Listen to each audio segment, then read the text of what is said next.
Lanky. You know that guy who's all arms and legs with almost no torso? That's the lanky fighter. Take Sean Woodson. This dude is 6'2", with a 6'6" reach, and fights at 145 pounds. He's taller than most welterweights, but fights at featherweight. Then there's Israel Adesanya. At 6 feet 4 inches and around 185 pounds in the cage, he's not quite as extreme as Woodson, but he's still all limbs. Watch him fight, and you'll see him snapping out kicks from angles that shouldn't exist. Here's what most people miss about these fighters. They control range without ever putting themselves in danger. Think about it. A normal fighter has to lean in to land a punch. They have to commit their whole body, step forward, get close. That's when they're vulnerable. That's when they eat counters. Lanky fighters don't play that game. They can stand at a distance where they hit you, but you can't hit them back. Woodson can flick out a jab while barely moving his feet. Adesanya can kick you in the head from a range where most guys are still trying to close the distance. It's like having a sword while everyone else has knives. You're fighting a completely different fight, and when opponents finally do rush in to close that gap, that's when the lanky fighter is most dangerous, because they've been controlling when and where the fight happens the entire time. Stocky.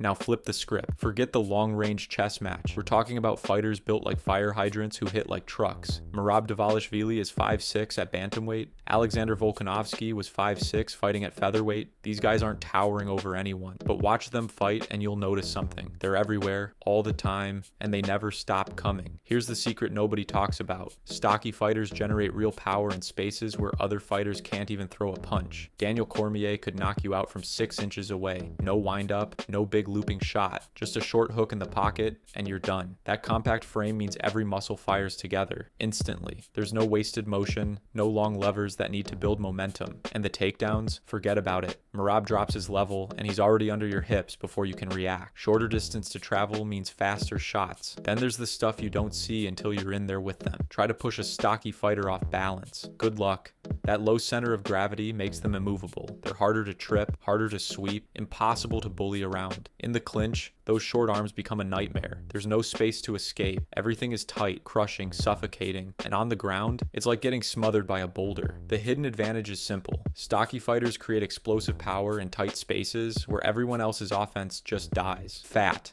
Then there's the guy who makes you question everything you know about being an athlete. Chris Barnett and Derek Lewis look like they just finished Thanksgiving dinner, not a training camp, and somehow they're knocking people unconscious. Barnett threw a spinning wheel kick that went viral. Lewis has the most knockouts in UFC heavyweight history. Here's the thing about these fighters. They're hard to hurt.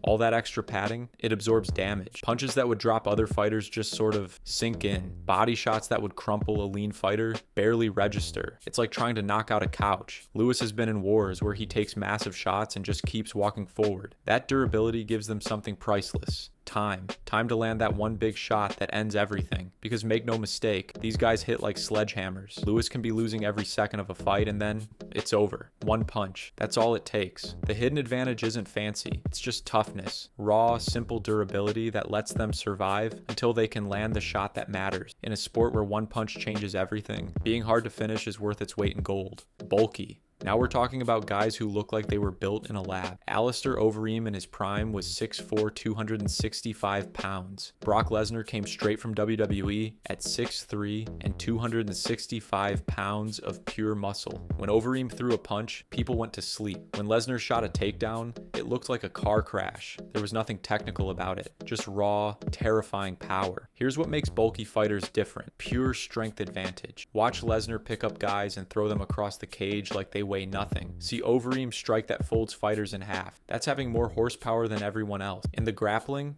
it gets worse. Normal fighters have to use leverage and timing. Bulky fighters just muscle through everything. Lesnar would pin guys down and they couldn't move, couldn't breathe, couldn't do anything except survive and hope the round ended. The hidden advantage is simple. Overwhelming strength. These fighters don't always need to be slick or technical when they can just overpower you. They can turn fights into tests of who's stronger, and they always win that test. Balanced. Then there's the fighter who is in the middle of the road when it comes to body type. Islam Makhachev stands 5'10" at welterweight. He's not crazy tall, not freakishly muscular, not built like a bodybuilder or a beanpole. He just looks balanced, like a blend of all the body types. And he's one of the most dominant champions in the sport. Here's what people miss. Having no weaknesses is its own super weapon. Lanky fighters lack strength. Bulky fighters slow down by round 2. Fat fighters can't move like they need to. Stocky fighters struggle with reach. Every body type has a hole you can exploit. Balanced fighters, there's no hole. Makhachev can strike for 5 rounds without his arms turning to cement. He can wrestle without his muscles screaming for oxygen. He's strong enough to control you, but not so bulky that he's stiff. He can move when he needs to, but doesn't have to rely on it. Watch his fights. He just does everything at a high level for 25 minutes straight, while his opponents start breaking down. That's the advantage. You can't wait for them to fade. You can't exploit a physical weakness because there isn't one. Thick. Then there's the body type that doesn't fit anywhere else. Tom Aspinall is 6'5" and around 250 pounds at heavyweight, but he's not bulky like Lesnar was. He's not fat like Derek Lewis. He's thick. There's muscle under there, but also a layer of fat that makes him look solid, dense, like he's carved from oak instead of marble. This is the body type people sleep on until it's too late. Here's the hidden advantage. Thick fighters combine the best parts of muscle and fat into one nightmare package. When Aspinall hits you, it's not just muscle force, it's weight behind every shot. His punches feel heavier than they should because there's mass driving them, but when you hit him back, that thickness absorbs it. Your best shots just sink into him and disappear. In the clinch, thick fighters become impossible to deal with. Aspinall can lean on you, drag you down, make every second feel like work. You're not fighting pure muscle that tires out. You're fighting dense, heavy pressure that never stops. And here's the scary part. Opponents always underestimate thick fighters. They don't look shredded, so people assume they're slow or out of shape. Then the fight starts, and they realize this guy hits like a truck, moves like an athlete, and never gets tired. The hidden advantage is hybrid density. All the power of muscle, all the durability of extra mass, combined into one fighter who's nearly impossible to hurt, move, or break. Skinny fat. Finally, there's the body type that looks like it wandered into the cage by accident. Nate Diaz is the perfect example. No abs, no bulging muscles. He looks like a guy who skips the gym and eats whatever he wants. Then the fight starts, and he's still throwing punches in round 5 while his shredded opponent is sucking wind. Here's the thing nobody expects. Skinny fat fighters usually have cardio for days. Less muscle means less oxygen demand. While the jacked guy's muscles are screaming for air by round 3, Diaz is still moving like it's round 1. It's the same reason marathon runners don't look like bodybuilders. Endurance doesn't need a six-pack, and people always underestimate. Opponents see that soft look and assume they're not in shape, not dangerous, not athletic. Then they eat a clean one too and realize this guy can actually fight. That misread wins rounds before the fight even gets going. Skinny fat fighters tend to be loose and relaxed too. No muscle tension means better flow, smoother movement, less stiffness. They slip punches easier. They don't tense up and gas themselves out. Look, being skinny fat isn't ideal. Nobody's saying it's the best body type for fighting, but it has real advantages that catch people off guard. Cardio and deceptive toughness.